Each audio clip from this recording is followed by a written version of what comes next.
Nós vamos falar sobre o mundo espiritual, orientações para tempos difíceis. Eu queria começar em 2 Timóteo, no capítulo 3. 2 Timóteo 3, verso 1. 2 Timóteo, capítulo 3, fala de um tempo, e eu creio que é um tempo que vivemos. Ele fala de um tempo difícil. 2 Timóteo, capítulo 3. Quando chegar aqui, vocês dizem amém. Sabe, porém, isso. Paulo está falando, olha, você tem que tomar conhecimento disso. Nos últimos dias, sobrevirão tempos difíceis. Pois os homens serão egoístas, avarentos, orgulhosos, arrogantes, blasfemadores, desobedientes aos pais, ingratos, irreverentes, desafeiçoados, implacáveis, caluniadores, sem domínio de si, cruéis, inimigos do bem, traidores, atrevidos, enfatuados, mais amigos dos prazeres que amigos de Deus, tendo forma de piedade, negando-lhe, entretanto, o poder. Foge também destes. Paulo está falando de tempos difíceis. E a Bíblia alerta que os sinais desses tempos difíceis virão sobre cristãos e sobre pessoas do bem. Parece que a maldade vai se multiplicando e as famílias entrando em conflito. Em Lucas, no capítulo 12, fala: filhos contra pais, pais contra filhos, filhas contra mães, mães contra filhas. Fala de confusão entre mulheres, sogras e noras, sogros e genros. E isso parece que vai piorar. E Paulo fala, olha, eu quero te dar um conselho. Quando você encontrar isso acontecendo, foge desse tipo de pessoa. Isaías capítulo 5, verso 20, vai um pouco além. Ele fala de pessoas que, além de serem egoístas, orgulhosos, cruéis, fala também que são pessoas que chamam aquilo que é mal de coisa boa, e chamam aquilo coisa boa de coisa ruim, invertem. Ele diz, ai dos que chamam bem ao mal, e chamam ao bem de mal, que fazem da escuridade luz, e da luz escuridade, que põem o amargo por doce, e o doce por amargo. Ele fala, ai dessas pessoas. Essas pessoas más, irmãos, estão em todos os lugares. Estão nos governos, estão nas escolas, estão nas empresas, estão nas famílias e até mesmo nas igrejas. Pessoas que fazem o errado parecer certo e fazem o que é certo parecer errado. Você vai e chama as pessoas para um jejum e as pessoas reclamam como se aquilo fosse algo errado, como se não fosse necessário, como se aquilo fosse uma arbitrariedade, uma convocação de uma pessoa arbitrária. O pastor está exagerando, está pedindo um jejum, está falando para ler a Bíblia todo dia. Isso é um exagero. As pessoas estão trocando o mal pelo bem e o bem pelo mal, e chamando aquilo que é mal de certo, porque fica tão comum ver as pessoas fazendo o que é errado, que a gente começa a achar que nós é que estamos errados. Devemos nos preparar, porque Paulo fala sobre isso, Jesus fala sobre isso, Isaías fala sobre isso, Daniel fala sobre isso, Apocalipse fala sobre isso. Ou seja, estamos vivendo dias difíceis. Ele fala tempos difíceis. Eu tenho certeza que quem é cristão mesmo está vivendo aquele verso em que a palavra de Deus diz: quem quiser viver piedosamente em Cristo sofrerá perseguição. Porque se você quer fazer o que é certo, sofre perseguição. Eu lembro na escola que quando eu falava que tirei uma nota alta numa prova, todo mundo me xingava. Puxa saco, Caxias e outras coisas que eu não posso falar aqui. Mas se você tirava nota baixa, todo mundo ria, se divertia. Ah, tirei 0 na prova. Ah, vem cá, tirou 0. Todo mundo ficava feliz e aquele cara era o cara da turma. E eu comecei a esconder minha nota. Então, se eu tirar uma nota boa, como é que você foi na prova? Mais ou menos. Tinha tirado 10. Como é que você foi? Acho que fui bem, mas mais ou menos. Porque o que faz o correto começa a ter vergonha. Rui Barbosa fala que o homem honesto começa a ter vergonha de ser honesto. E eu quero te perguntar, será que nós não estamos vivendo esse tempo? Porque essa introdução é importante. Porque se realmente você concordar comigo que estamos vivendo esse tempo, Paulo fala, foge dessas pessoas. Só que às vezes a gente está tentando ser aceito por essas pessoas. Então a gente começa a falar assim, eu vou falar um palavrão também, porque todo mundo fala, né? Eu vou chegar atrasado também, porque todo mundo chega, né? No serviço. Eu vou fingir que está fazendo uma coisa aqui, porque todo mundo finge. Eu lembro que uma vez eu trabalhava numa empresa multinacional, e o gerente me chamou. Eu tinha entrado na empresa, tinha uns 6 meses, alguma coisa assim. E a gente tinha todo mês que fazer um relatório das nossas despesas, porque adiantavam dinheiro para viajar, a gente viajava muito. Então adiantavam dinheiro que pagava carro, hotel, tudo, comida. E aí o gerente daquela empresa me chamou, falou, Otto, só quero te falar um negócio, é o seguinte, o pessoal está reclamando de você. Eu falei, reclamando de mim? A sua equipe, o pessoal da equipe está reclamando, sabe por quê? É porque o seu relatório de despesa está muito baixo. Eu falei, mas como assim muito baixo? O que eu fiz de errado? Não, é o seguinte, você não está entendendo. É porque todo mundo coloca um pouquinho a mais, assim, na nota, e você não está pondo. Eu falei, mas eu não posso pôr, não é o que eu gastei. Não, mas você está atrapalhando, prejudicando o resto da equipe. Então aquele que está fazendo o que é certo, começa a ser o errado. E aí a gente começa a pensar, eu tenho família, eu tenho filho, e eu tenho uma reputação, e o que eu vou fazer? O que vão falar de mim? E eu quero dizer para você que você tem que se preparar. Se você quer ser cristão, você tem que se preparar, porque vivemos tempos difíceis. E fugir das coisas erradas que Deus condena, nos expõe, porque a gente fica diferente. A gente fica diferente das outras pessoas. Mas não é porque nós estamos no tempo errado. Não é porque a igreja está conservadora demais. Porque a igreja está antiga. Porque a Bíblia é antiga. Não é isso. A Bíblia não é de outro tempo. A Bíblia é de outro mundo. Você está vivendo em outra dimensão. Você precisa entender o mundo espiritual, que a nossa esperança está na glória. O nosso Deus está pensando em coisas eternas. E de repente as pessoas não compreendem, não espere a compreensão, porque muitas vezes as pessoas não vão compreender. Elas vão te chamar de tolo, elas vão falar que você é bobo, que você é fanático, que você está achando que é melhor que os outros, vão te criticar. Então não podemos esperar apoio, compreensão dessas pessoas. Mas nós precisamos entender o que Pedro falou quando eles foram recriminados, porque estavam pregando o evangelho, porque estavam fazendo curas, e mandaram eles parar de pregar o evangelho. E aí ele falou assim, a quem que nós devemos agradar? A vocês ou a Deus? Antes importa agradar a Deus do que aos homens. Ele teve que tomar uma decisão ali, e essa decisão, irmãos, é muito importante. Mas você pode falar assim, pastor, mas você está falando de pessoas boas e pessoas más, mas isso sempre teve. Que sinais você me dá do final dos tempos, que são tempos difíceis? Me dá sinais, porque pessoas boas e pessoas ruins sempre teve. E eu vou te dar alguns sinais. O sol se converterá em trevas, e a lua em sangue, antes que venha o grande e terrível dia do Senhor. Irmãos, a lua de sangue é um fenômeno, quando há um eclipse total da lua. E a lua de sangue, todo mundo vê. Ela acontecia raramente, mas a NASA começou a observar que isso começou a ser frequente.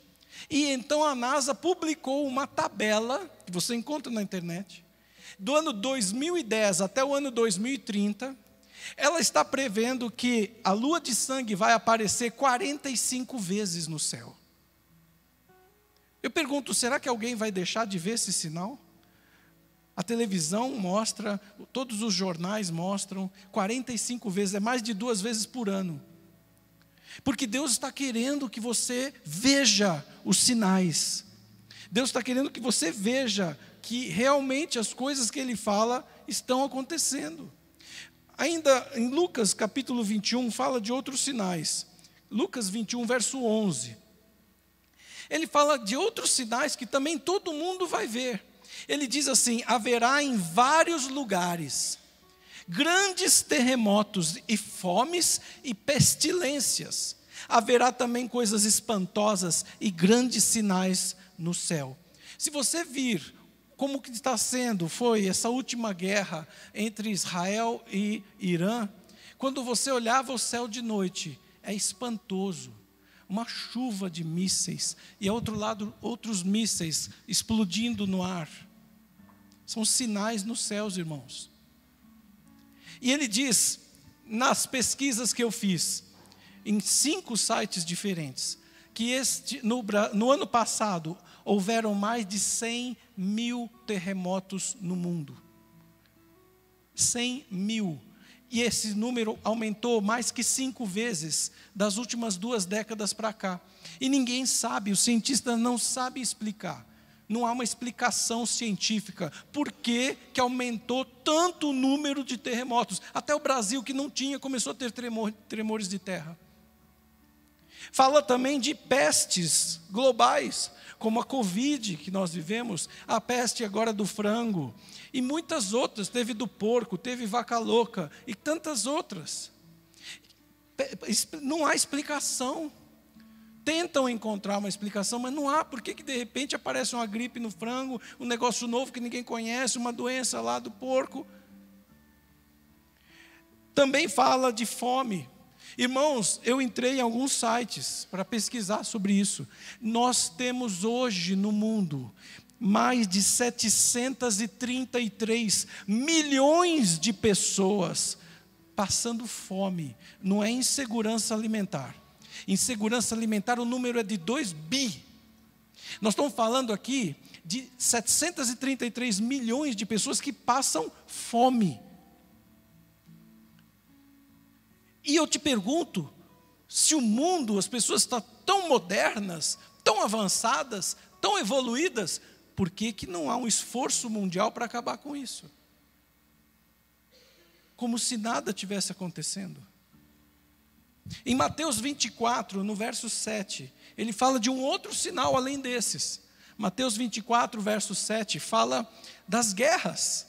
Ele diz, se levantará nação contra nação, reino contra reino, e haverá fomes e terremotos em vários lugares.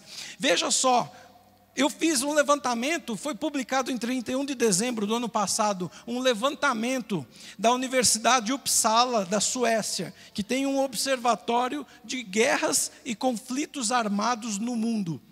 Tivemos em 2024 180 guerras e conflitos armados, gente atirando em gente, guerra no mundo, 180. Tivemos pela Cruz Vermelha, ela também publicou o relatório no fim do ano. Ela atendeu, a Cruz Vermelha foi atender mais de 120 guerras e conflitos armados no ano passado. Que a Cruz Vermelha foi lá socorrer gente. Não é alguém ouviu falar, alguém disse. Não, eles foram lá no local e eles fizeram assistência médica e socorro. 120. Será que a Bíblia está cumprindo? Eu passei para o pessoal da liderança hoje um vídeo, que não dá tempo de passar aqui, que é longo, são 19 minutos. De 2 profecias se cumprindo em Israel. Em Ezequiel, capítulo 47, ele fala que o rio de água doce vai correr de Jerusalém, vai sair do templo e vai entrar no Mar Morto, e as águas ficarão boas para beber. E aí eles estão mostrando um córrego que ninguém sabe como, começou a vir de Jerusalém e está entrando no Mar Morto. Um córrego de água doce, um rio pequeno, E a outra profecia, Ezequiel 48, fala que haverá água, haverá vida, peixes no Mar Morto. E eles estão vendo em volta do Mar Morto, tem locais que a terra cede e formam os buracos. Esses buracos estão surgindo água doce e tem peixe. Eles filmaram peixes nadando. Irmãos, presta atenção, posso ouvir um aleluia? Porque isso está escrito há milhares de anos. Isso está escrito para se cumprir agora. Está se cumprindo. Deus está mostrando os sinais. A moça que filmou, a mulher que filmou, não é moça, a senhora tem filho, a Aline, ela filmando e um judeu falando e convidando a gente para ir lá ver. E eles filmando, e o cara emocionado, o judeu, ele não é evangélico. Emocionado, falando, olha, está se cumprindo o que o profeta disse. E as pessoas estão vendo esses sinais. Esses sinais, irmãos, são sinais dos céus e sinais na terra, para alertar o mundo. Olha, o que está escrito na Bíblia vai acontecer. Está acontecendo nos nossos olhos, nos nossos dias. A segunda coisa que eu quero falar para você, que os sinais, porque existem homens bons e ruins, sempre tiveram no mundo, mas hoje estamos vivendo sinais. São sinais da depravação dos gentios. Está em Romanos capítulo 1. Põe no verso 18. Romanos 1, 18. Vou pedir paciência, vou ter que ler alguns versos. 14 versos, mas é rápido. Romanos 1, 18. A ira de Deus se revela do céu contra toda impiedade e perversão dos homens. Ele está falando, olha, os homens estão pervertidos. Porque o que eles estão fazendo? Eles estão detendo a verdade pela injustiça. Troca a verdade pelo que é errado. Está na lei dizendo, quem abre o processo, conduz o processo é o fulano. Aí vem outro ministro, vem alguém e faz errado. E todo mundo fala amém. Está trocando a lei, a verdade, pelo que é injusto. Isso está acontecendo debaixo dos nossos olhos. Aqui, está acontecendo hoje. Nos nossos dias. Verso 19. Porquanto o que Deus pode conhecer é manifesto entre eles. Porque Deus lhes manifestou. Deus está se manifestando. Verso 20. Deus está se manifestando. Porque os atributos invisíveis de Deus, o seu eterno poder, como também a sua própria divindade, estão sendo reconhecidos desde o princípio do mundo, pela criação do mundo e da natureza. A gente sabe que existe um Deus, até as coisas que os homens estão fazendo e estão vendo, e por isso são indesculpáveis. Presta atenção nessa palavra. Deus está falando, olha, você olha para a janela, você vê a natureza, você vê a criação de Deus, portanto você é indesculpável. Qualquer ser humano é indesculpável de falar assim, eu não tive nada que me mostrasse que Deus existe. Eu nunca vi Deus. Eu não acreditei porque eu não vi. Não, você viu, você viveu, você andou na natureza que Deus criou. Pode passar o próximo, 21. E ele diz assim, porque tendo conhecimento de Deus, não glorificaram como Deus, nem lhe deram graças. Quer dizer, as pessoas não estão reconhecendo Deus como Deus. Antes, se tornaram nulos no seu próprio raciocínio, com um coração insensato, sem bom senso, ficaram obscurecidos. É como se colocasse uma venda. E a pessoa fala assim, está respirando? Não, não estou não. Não estou vendo o ar, não estou respirando não. Sem senso. Continua o verso 22. Ele diz mais, 22. Achando-se sábios, tornaram-se loucos. Irmãos, isso acontece no Brasil hoje. Eles se autodenominam intelectuais, se autodenominam modernistas, se autodenominam os mais avançados liberais, como se fossem pessoas superiores, e querem fazer as maiores loucuras. Você sabe que essas pessoas da política, não permitiram passar um projeto de lei que dizia que a pedofilia é crime. Você consegue entender um negócio desse? Promovendo aborto, a morte de uma criança. Sendo que existem diversas alternativas para ajudar a mãe, para cuidar dessa criança sem que a mãe participe, se ela não puder. Mas de qualquer maneira, irmãos, continua lá no verso 25. Não. Qual que eu estava? Isso. Mudaram a glória do Deus incorruptível, Criador do céu e da terra, Deus que ninguém nunca viu, ninguém consegue imaginar. Na imagem de um homem, fizeram uma estátua de um homem ou de uma mulher, e todo mundo adora aquela estátua. E também mais, além de adorar a estátua, adoram figuras de animais, figuras de quadrúpedes, figuras de répteis, é o deus vaca na Índia, no Egito, etc. Continua, verso 25. Mudaram a verdade de Deus em mentira, adorando e servindo a criatura ao invés do Criador, o qual é bendito eternamente, amém. Então as pessoas, ao invés de servir a Deus, adorar a Deus, fazem orações para quem já morreu, fazem orações para quem é famoso. Veja só, se não estamos vivendo isso, se não são sinais. Continua, verso 26. Por causa disso, Deus os entregou a paixões infames. Ah, vocês querem fazer loucura? Então faz. Pode fazer.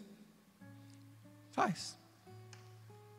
Porque até as mulheres mudaram o modo natural de suas relações íntimas por outro, contrariando a natureza.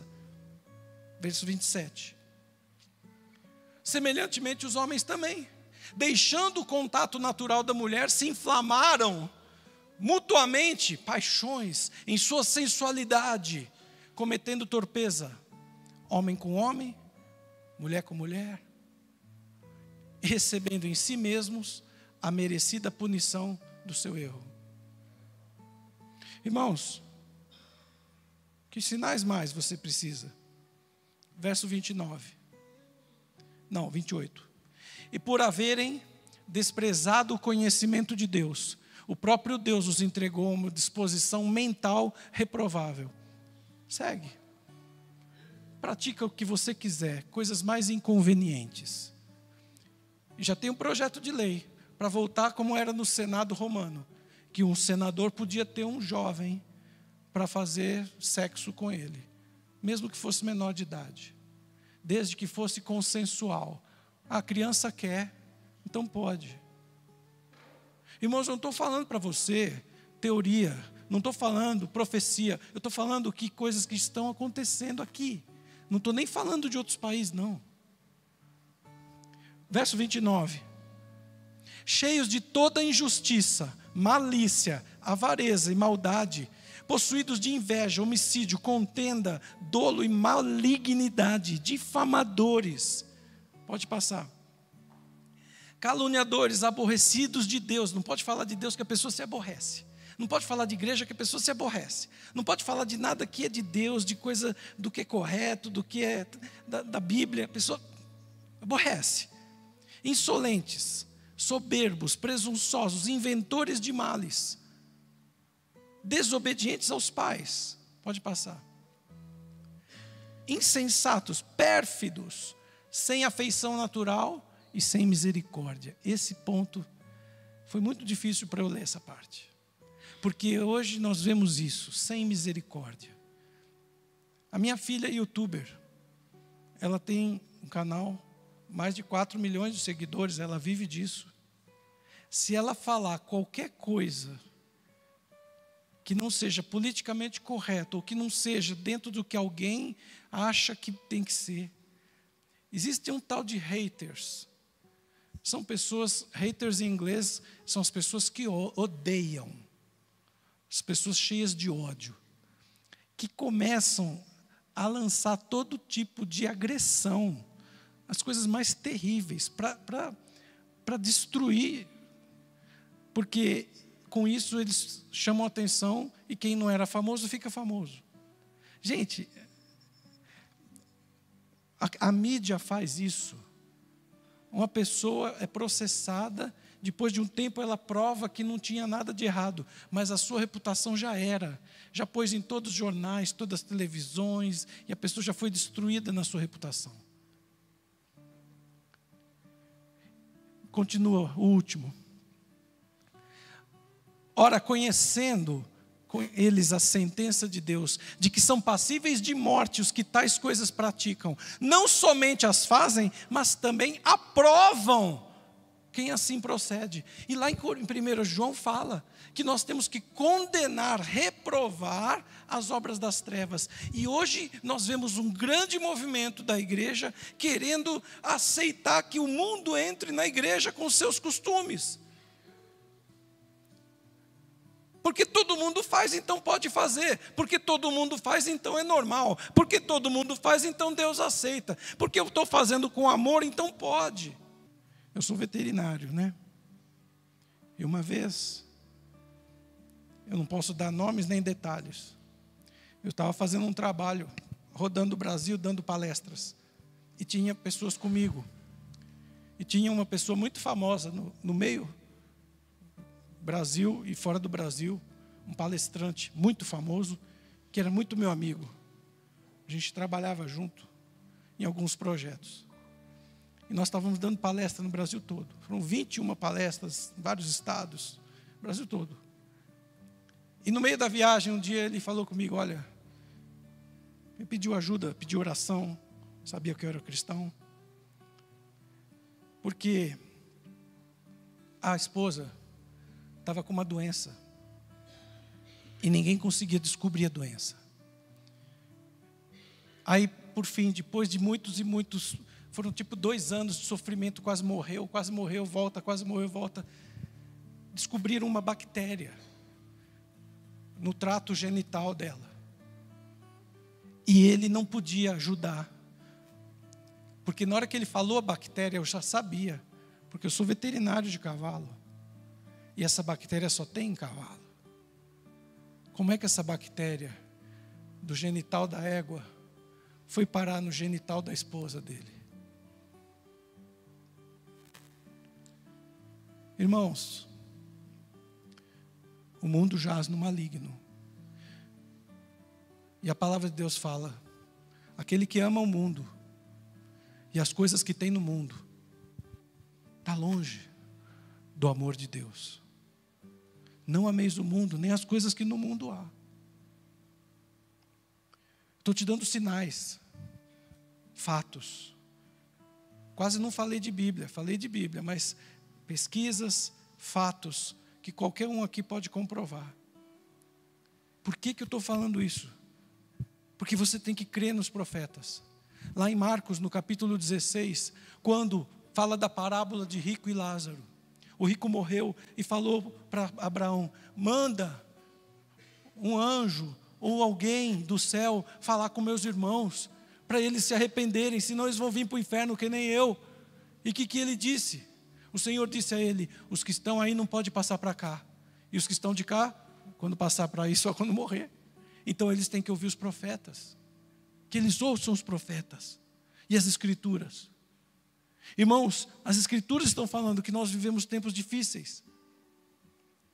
E eu te falo, tem outros sinais, além desses que eu falei, que são para o mundo todo. Sinais para a igreja. Sinais que só você e eu entendemos. No século passado, nós tivemos grandes avivamentos no mundo. Em 1906, o avivamento da Rua Azusa, nos Estados Unidos, onde as pessoas começaram a ir para a igreja do nada, e chorando, se arrependendo, e pessoas que nunca viram piano, começaram a tocar piano louvando a Deus. Uma coisa incrível, as pessoas orando em línguas na rua.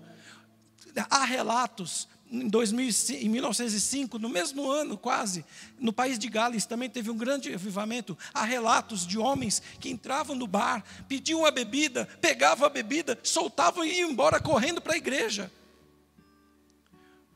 Porque as pessoas estavam todas sendo cheias de Deus, e de arrependimento, e de poder.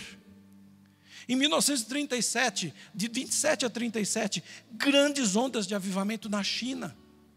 Pessoas se convertendo, pessoas indo para o meio do mato escondido para ler a Bíblia. Em 1950, até 1910 a 50, houve um grande avivamento do movimento pentecostal, a Igreja Assembleia de Deus espalhando para o mundo todo, a Igreja Congregação Cristã do Brasil se espalhando para todos os cantos. Em 1970 começa o nosso movimento, o movimento neopentecostal no Brasil. E começa a ver as igrejas, Igreja Universal, Igreja Internacional da Graça, várias igrejas, crescendo. Hoje a Igreja Batista da Lagoinha tem 700 templos. Eles têm 92 mil pessoas em cada domingo frequentando os cultos. Quase 100 mil pessoas em uma igreja. No censo do IBGE, falou em 2022 que o Brasil tem 26,9% de evangélicos. Nós somos quase 1/3 da população, e continuando o ritmo que vem vindo do censo desde o século passado, em 2030, nós já teremos mais evangélicos do que católicos no Brasil. Não por causa que está diminuindo o catolicismo, mas porque está crescendo o movimento evangélico. E eu creio, irmãos, o Brasil será o 5º maior país do mundo, será a maioria evangélica. Isso é muito forte. E eu creio que depois desses avivamentos, nós teremos um grande avivamento entre os muçulmanos. Eu creio nisso. Eu tenho lido alguns livros de pessoas dentro do islamismo que se convertem, que têm visão de Jesus. Coisas incríveis estão acontecendo. Isso você não vai ver na televisão. Isso você não vai ver na mídia, que não tem esse objetivo. Porque para a mídia, como eu disse agora há pouco, eles se autodenominam intelectuais, se autodenominam progressistas, modernistas. Então eles nunca vão promover valores do evangelho, da família, do cristianismo, porque para eles isso tem que acabar. Mas o que é a mensagem que fica para nós? A mensagem é que você tem que chegar mais perto de Deus. É tempo de você buscar Deus. E eu quero falar uma coisa para você, porque muitas pessoas vão falar assim: pastor, mas essas pessoas más, essas coisas erradas, é um político que fez algo errado. Isso é minoria. Isso é 10%, é 15% da população. Mas eu quero te falar uma coisa muito importante sobre isso, que é um paradigma, é uma coisa errada que há no coração das pessoas. Eu te pergunto, em 1 Samuel, no capítulo 22, no verso 17 a 19, conta uma história. Saul, com o seu exército, estava indo atrás de Davi. E Saul, indo atrás de Davi com um exército, ele chegou no lugar que haviam dedurado que Davi estava lá, mas não estava mais. E ele ficou com raiva. Saul estava com todo o exército de Israel. Eu pergunto para você, todo o exército de Israel eram homens maus? Sim ou não? Sim ou não, gente? Claro que não. Todo o exército de Israel eram pessoas pervertidas, pessoas abomináveis? Não. Eram pessoas do bem, eram pais de família, eram camponeses que estavam procurando fazer parte do exército porque eles tinham guerras, tinham que proteger suas famílias. Mas olha o que aconteceu. Por causa de um homem mau, Saul diz assim: disse o rei aos da guarda que estavam com ele: volvei e matai os sacerdotes do Senhor, porque eles também estão de mão dadas com Davi, e porque souberam que ele fugiu e não me contaram. Não era dever dos sacerdotes contar para ninguém isso. Inclusive eles contam que Davi havia voltado de uma batalha, havia protegido Israel, e por isso que eles tiveram um encontro com Davi, que ele foi lá buscar coisas que era dele, que estavam com esses sacerdotes. A espada de Golias, que estava com eles, ele foi buscar. Não tinha nenhum motivo. Mas, mesmo, presta atenção nisso, mesmo tendo um exército de homens bons, por causa de um homem ruim, eles mataram 85 sacerdotes naquele dia. E não satisfeito, ele mandou os exércitos irem e mataram mulheres, crianças de colo e colocaram fogo em parte da cidade. E eu quero te perguntar, quando os alemães fizeram guerra, todos os alemães eram maus? Os alemães, seguindo Hitler, foram perseguindo os judeus e outros povos também, que eles mataram, não foi só judeu, eles eram todos maus. Eu te pergunto, eles falam, os muçulmanos, que existe um grupo de muçulmanos radicais, mas que não passa de 10 ou 15% dos muçulmanos. Eu te pergunto, por que então os 85%, 90% de muçulmanos bons não conseguiram impedir o 11 de setembro? Não conseguiram impedir o ataque que eles fizeram na faixa de Gaza contra jovens que estavam num show, contra mulheres grávidas, matando criança, estuprando criança. Por que os 85% de homens bons não conseguiram impedir aqueles 10% de fazer o que eles fizeram? Você sabe a resposta? Nós vivemos tempos difíceis. E dentro da igreja, também tempos difíceis. Uma vez eu fui num congresso no Rio de Janeiro, e eu vi uma pregação, que eu nunca vou esquecer, de um pastor presbiteriano, chamado Caio Fábio. Conversei com ele, vi a pregação dele.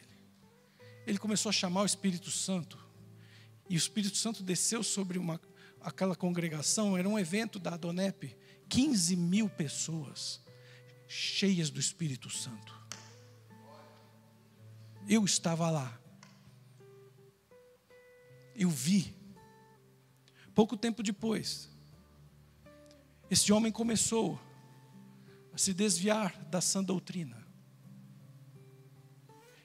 Foi processado, foi preso, adulterou, abandonou a mulher com seus filhos, foi morar com a secretária, depois arrumou outra mulher, falou que ele mesmo fez o casamento dele, que eles mesmos se batizaram debaixo do chuveiro, e começou a criar um movimento chamado Caminho da Graça. Talvez os jovens aqui só conheçam isso, não conheçam história, mas você tem que conhecer a história das coisas, investigar as coisas, para você não ser enganado. E que esse movimento Caminho da Graça? Dentro das igrejas. É um movimento que ele criou para desinstitucionalizar a igreja. Que palavra bonita, né? Ela tem um sinônimo que eu gosto mais, que é um sinônimo que foi inventado pelo Joãozinho, que é o crente desigrejado. Sabe o que é o desigrejado? É aquela pessoa que diz que é crente, mas não gosta de igreja. Não se fixa numa igreja, não frequenta a igreja, não vai para a igreja. Ele é contra o movimento da igreja. E qual que é a proposta dele? Criar novos modelos de cristianismo, para cada um seguir o modelo que quiser. Olha que legal, não é legal isso? Desde que seja com amor, você pode seguir o modelo que você quiser. Ah, você não gosta de dízimo? Não precisa. Você não gosta de ser fiel à sua esposa? Não tem problema. Você ama Jesus? Amo. Então, cria o seu modelo. Porque é o movimento da graça. A salvação é de graça. Tudo é de graça. Como dizia aquele conselheiro lá dos czares da Rússia, né? Rasputin, que se dizia um sacerdote. Ele falava, após as reuniões do conselho com os czares, ele fazia bacanais, orgias, todo mundo pelado, 30, 40 pessoas, aquela confusão toda. E aí perguntaram para ele, mas como você se diz que é um sacerdote, está fazendo isso? Ele falou, a gente precisa pecar para Deus poder nos perdoar. Se a gente não pecar, como é que Deus vai nos perdoar?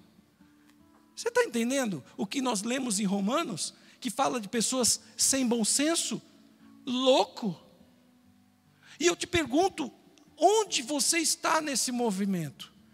Tudo que eu falei nesse cenário da terra, nesses dias difíceis, onde você está? Porque Paulo falou para Timóteo, olha, você vai ver pessoas com coceira no ouvido, querendo escutar algo que agrade. É aquele cara que foi no médico, o médico falou, você não pode mais beber. Ele foi no outro, você não pode mais beber. Ele foi em 5 médicos, aí um falou, não, você pode beber. Não, doutor, doutor, é esse doutor. Porque ele não estava procurando a verdade. Você entende o que eu estou dizendo? Ele estava procurando algo que agradasse o que ele queria fazer. Irmãos, pessoas, como diz na Bíblia, lobo vestido de ovelha, tem dentro da igreja também. E você precisa conhecer a palavra de Deus, para você não ser enganado. Eu não vou falar das doutrinas. A Bíblia fala de 4 doutrinas. Ela fala das doutrinas dos homens. Ela fala das doutrinas dos demônios. Ela fala das doutrinas estranhas e fala das doutrinas do Senhor. A sã doutrina. Outro dia eu vou falar sobre isso. Mas você precisa conhecer a palavra de Deus, para você não ser pego por essas falsas doutrinas. Então, qual é o conselho de Deus para você hoje? Vivemos tempos difíceis. Qual é o conselho de Deus para você? Hoje é dia de ceia. Quais são os conselhos de Deus para a igreja nesses tempos difíceis? Primeiro conselho: não abandone a fé. Em Hebreus, no capítulo 10, fala que nós temos que perseverar na fé. E aquele que perseverar até o fim será e receberá a promessa. Aquele que persevera até o fim, Deus virá no seu socorro. Eu não tenho tempo de ler todos os versículos. Segundo conselho de Deus: não se associe às obras infrutíferas das trevas.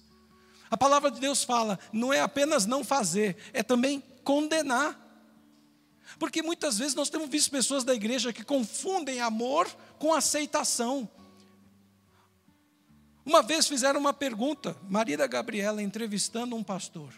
Ela falou para ele: olha, se você tivesse um filho homossexual ou drogado, ou seja lá o que for, que a igreja fala que isso não é o caminho, que isso está errado, você ia pôr o seu filho para fora de casa? Se a sua filha solteira engravidasse, você ia botar ela para fora de casa? O que você ia fazer? E ele explicou. Ele falou: olha, meu filho eu vou amar com todas as minhas forças, por toda a minha vida. Mas o pecado dele eu não vou aceitar. Eu não vou cooperar. Eu não vou dizer que está tudo bem, porque não está. Então a gente não pode misturar o que é o amor cristão, o amor genuíno. Quando o Senhor Jesus viu aquela mulher adúltera, Ele amou até o fim. Ele achou uma saída para ela. Mas depois que as pessoas jogaram as pedras fora, o que Ele disse para ela? Vá e não peques mais. Aquele homem que Ele curou voltou para agradecer, para perguntar para Ele quem Ele era, tudo. Ele falou a mesma coisa. Ele falou: vai e não faça mais isso, para que não te venha coisa pior. Ou seja, Jesus amou até o fim. Ele se expôs ali, quando Ele criticou até a própria lei. Ele usou a palavra de Deus para mostrar que o que eles estavam vendo estava errado. Ele amou até o fim, mas Ele nunca aceitou o pecado. Quando Ele entrou na casa de Zaqueu, Ele amou Zaqueu. Ele não podia entrar na casa de um publicano. Ele entrou na casa de Zaqueu, porque era tradição, não era lei. Era tradição. Pela tradição ele não podia entrar na casa do publicano. Ele entrou, comeu com ele, mas antes de Jesus sair, o que Zaqueu fez? Ele se levantou e falou: se eu roubei alguém, eu vou devolver 4 vezes. E vou vender metade de tudo o que eu tenho e vou dar para os pobres. E Jesus falou o quê? Hoje a salvação entrou nessa casa. Você acha que os fariseus gostaram disso? Você acha que os sacerdotes da época gostaram disso? Você acha que aquelas pessoas que estavam ali, os outros publicanos e cobradores de impostos, gostaram disso? Mas Jesus não estava preocupado se os outros iam gostar. Jesus estava preocupado em fazer aquilo que Deus colocou no coração dele. E esse tem que ser o objetivo da igreja. Se você tem um irmão que está se desviando, que está desigrejando, que está falando que pode tudo, não siga. Não siga. Fala para ele: olha, você está errado, porque o que você está fazendo contraria a Bíblia. Ah, mas eu quero então que você me mostre, eu vou discutir com você. Não, eu não vou discutir com você. Você sabe que está errado. Você quer ver a verdade? Vai comigo no culto. Vamos adorar a Deus e Deus vai falar com você. Ah, mas não quero igreja. Então você não quer Cristo. Porque Cristo é o pai da igreja. Ele é o cabeça da igreja. Ah, mas eu não quero seguir os mandamentos. Então você não quer Cristo. Você está igual Caio Fábio, construindo um novo modelo, o seu evangelho. Evangelho segundo Watterson. Pode isso, não pode aquilo, eu arranco as páginas que eu quero e faço o meu. E a palavra de Deus hoje para você é essa: é tempo de buscar a Deus, de chegar mais perto dEle, de saber que nós temos que ter estratégias nessa época difícil. Vivemos tempos difíceis, onde a filha se vira contra a mãe. Ao invés de se unirem para vencer a luta da vida, estão se dividindo, porque o plano do diabo é esse. Quando construíram a torre de Babel, o que o Senhor disse? O Senhor viu aquela obra e falou: eles estão unidos, e quando eles se unem, tudo é possível para eles fazerem. Eles conseguem fazer qualquer coisa. Então o diabo vai entrar na sua família para fazer divisão. Ele vê que não consegue tirar você da igreja, ele para, ele não é bobo. Ele não perde tempo. Ah, não consigo tirar da igreja. Então o que eu vou fazer? Eu vou colocar separação entre pai e filho, entre mãe e filha. Porque se ele divide vocês, é o mesmo que te tirar da igreja, ele te enfraquece. Terceira orientação. Uma vez Jesus falou que se você expulsa o demônio de uma pessoa e a casa fica vazia, o demônio ronda por áreas de sequidão, de deserto, e depois de um tempo ele volta. E se ele encontra a casa vazia, ele entra com 7 piores do que ele. Irmãos, eu já vi na minha vida cristã, antes de ser pastor, depois de ser pastor, eu me converti com 16 anos. Tem 40 anos que eu mexo com isso. Eu já vi pessoas chegarem na igreja com a vida arrebentada, cheio de problema. A gente ora, a gente aconselha, a gente jejua, a gente abençoa, a pessoa começa a levantar e de repente, pum, levanta, rompe. Estava sem emprego há 3 anos, eu vi um caso desse, sem emprego, uma dificuldade terrível. Arrumou emprego em 1 semana. A gente profetizou. Falei, essa semana você vai escolher entre 2 vagas. Deus falou comigo numa célula. Naquela semana, na quarta e na sexta, recebeu 2 telefonemas, escolheu o emprego. A vida mudou. Mudou a casa, mudou tudo, dinheiro, tudo, mudou tudo. Até a saúde, foi curado. Quando estava bem, bonitinho, tchau para a igreja. Aí depois a gente fica sabendo. Perde emprego, perde a mulher, perde filho, perde tudo. Sabe por quê? Porque a Bíblia fala isso. A casa fica vazia, está limpinha e adornada. Entra o demônio, volta com 7 piores. Eu não estou querendo amaldiçoar você nem ninguém. Eu não quero que isso aconteça com ninguém, nem com o meu pior inimigo. Mas estou dizendo para você que é tempo de buscar a Deus. Vivemos tempos difíceis. Não é tempo da gente ficar em cima do muro. E eu não estou dizendo isso para ele ou para ela ou para ele. Eu não estou nem vendo com essa luz aqui, eu não vejo ninguém, tá? Só vejo a primeira fila aqui. Eu estou dizendo isso para mim. Essa palavra é para toda a igreja. Essa palavra é para todos os crentes. Essa palavra é para todo aquele que tem temor de Deus. Porque o temor de Deus é o princípio da sabedoria. É para todos aqueles que querem ter uma vida próspera, uma vida sábia. Como diz lá em Josué, guarda os mandamentos que hoje te ordeno e você será bem-sucedido em tudo o que fizer. É isso que Deus está falando. Nós falamos isso agora na aula da escola bíblica. Não foi, João? Está lá Josué 1,7. Guarda esses mandamentos que hoje eu te falo e você será bem-sucedido em tudo o que você fizer. Então o que Deus está querendo nesses tempos difíceis não é amedrontar ninguém. Ele está dando sinais, não é para castigar ninguém, é para que você acorde. Eu quero ler um último texto.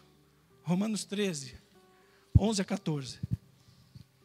Ó, eu vou bater meu recorde hoje, hein? 45 minutos, daqui 1 minuto, quando eu acabar de ler. Ó, falei que eu estou fazendo um projeto para diminuir meu tempo. Eu vou conseguir. A Alessandra falou, prega no máximo em 40 minutos. Romanos 13:11, presta atenção nesse texto, muito importante. E digo isso a vós, outros, que conheceis o tempo. Olha, Paulo está falando, você que é crente, que conhece os sinais de Deus, conhece as profecias da Bíblia, você sabe que o que nós estamos falando já está no tempo. Já é hora de vos despertardes do sono. Presta atenção nisso. Lá no Antigo Testamento ele fala, levanta, tu que dormes. Já é hora de despertardes do sono, porque a nossa salvação está agora mais perto do que quando no princípio cremos. Vai alta a noite e vem chegando o dia. Deixemos, pois, as obras das trevas e revistemo-nos das armas da luz. Andemos dignamente, como em pleno dia, não em orgias e bebedices, não em impurezas e dissoluções, não em contendas e ciúmes, mas revestivos do Senhor Jesus Cristo, e nada disponhais para a carne, no tocante aos seus desejos pecaminosos. Concupiscência é isso, desejo de pecado. Então, amados, Deus está nos chamando para despertar. Deus está nos chamando para pensar que a hora é a última hora, vai alta a noite, vem chegando o dia, já é a última hora. É a última hora.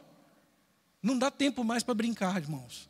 Não dá tempo mais para a gente brincar de crente, não dá tempo mais. Nós temos que pegar firme. Nós temos que pegar firme com Deus. E eu sei que Deus está trazendo essa mensagem hoje, dia de ceia. Não é para te assustar, não é para te amedrontar, não é para você sair daqui com raiva. É para você falar, Deus, obrigado, muito obrigado, porque o Senhor me deu essa palavra no dia certo, no dia da ceia, dia de reconciliação com Deus, dia de pedir perdão a Deus e sair daqui lavado e remido pelo sangue de Jesus, dia de sair daqui para uma nova história. Eu comecei o momento de dízimos falando, aquele que está em Cristo é nova criatura, as coisas velhas têm que passar. Pastor, mas como é que eu vou resolver esses monte de coisas na minha vida? É amigo que eu preciso abandonar, lugares que eu ia, gostava de ir, que eu tenho que parar, coisas que eu não fazia, que eu tenho que fazer, nunca li a Bíblia, tenho que ler. Calma. O Senhor que te trouxe aqui é o Senhor que vai te guiar. O Senhor que te trouxe aqui hoje é o Senhor que vai sair daqui com você hoje. E Ele vai andar todos os dias. Jesus falou que o Espírito Santo te acompanharia todos os dias da sua vida. E não te deixarei sós. Ele falou, eu não vou deixar você só. Então você pode ter certeza. Basta a cada dia o seu mal. Hoje é dia do quê, pastor? É dia de tomar uma decisão. Hoje é dia de você sair daqui com lágrimas. Falar, Senhor, eu não quero mais esse pecado na minha vida. Que eu fiz isso durante o louvor. Ah, pastor, você tem pecado? Claro, mais que todos aqui. Eu sei os meus, eu não sei o seu, então eu tenho mais. Paulo fala isso. Eu não sei os seus pecados, eu sei os meus, então eu tenho mais que todos. Mas é hora de sair daqui com essa decisão. E agora, amanhã, depois de amanhã, a cada dia, você apresentar a sua vida diante de Deus. E ir passo a passo, consertando, corrigindo, melhorando, de glória em glória, de vitória em vitória, um passo de cada vez. Eu caio, mas eu não volto para trás. Eu levanto e continuo, porque é isso que Deus quer para você. Último conselho. Jesus estava uma vez no templo, e Ele disse aos homens, é impossível você servir dois senhores. Ou você vai agradar um, ou desagradar o outro. É impossível você servir o diabo, o mundo, e servir a Cristo. Você tem que escolher.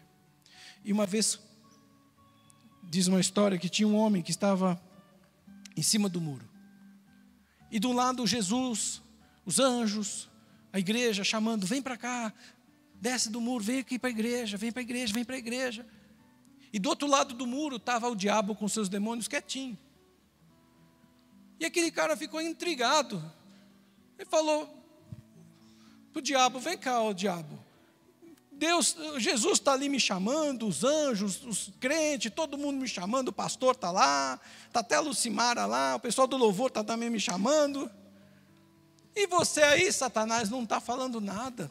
Por que você não está me chamando para passar para o seu lado? E o diabo respondeu, porque o muro é meu. Quando você está em cima do muro, você já escolheu o seu lado. Quando você sabe o bem que tem que fazer e não faz, a Bíblia diz que você está pecando. E eu quero que você possa falar com Deus. Irmãos, eu não sei se você vai ceiar, se você não vai ceiar. A vontade de Deus é que todos tomem a ceia. Eu não sei se você já é batizado ou não é. Gente, eu não estou preocupado com isso agora, porque agora não é essa a preocupação. A minha preocupação agora é saber onde que você está.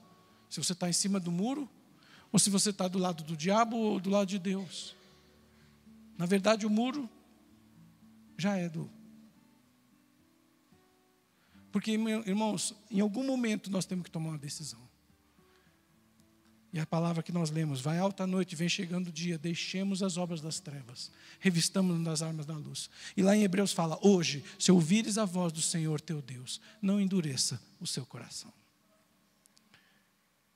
Eu sei que você tem muita coisa para falar comigo. Eu tenho ouvidos para ouvir. Eu sei que você tem muita coisa para falar com Deus. Mas toma essa decisão. Não saia daqui sem tomar essa decisão. Sem entregar a sua vida a Jesus e falar, Jesus, eu não vou mais voltar para trás. Porque eu estava ensinando na escola bíblica hoje. Uma coisa é conhecer a palavra de Deus. Outra coisa é compreender. Eu posso te dar uma receita. Como é que você faz um bolo? Você vai ler a receita. Vai fazer o bolo. Eu posso te dar um manual. Como é que conserta um carro? Você lê o manual, você já tem conhecimento. Vai consertar o carro. Você precisa compreender. E compreender não é agora assim, ó, jato, calma. Você precisa hoje você está conhecendo a palavra. Você entrega a vida a Jesus, é uma decisão. Agora você vai começar a compreender. Como é que eu resolvo isso? Como é que eu resolvo aquilo? Como é que eu faço isso? Como é que eu faço aquilo? Em algum momento alguém te ajuda, outro momento Deus te revela. É um caminhar com Deus. Mas você precisa hoje tomar uma decisão. Não saia daqui sem tomar essa decisão. Ah, pastor, não vou cear porque eu estou com a vida atrapalhada. É aqui o lugar de desatrapalhar. Porque a Bíblia fala, se alguém pecou, peça perdão a Deus, que é fiel e justo, para te perdoar e te purificar. E você vai ceiar e vai sair daqui uma nova criatura. É isso. Isso que é o Evangelho.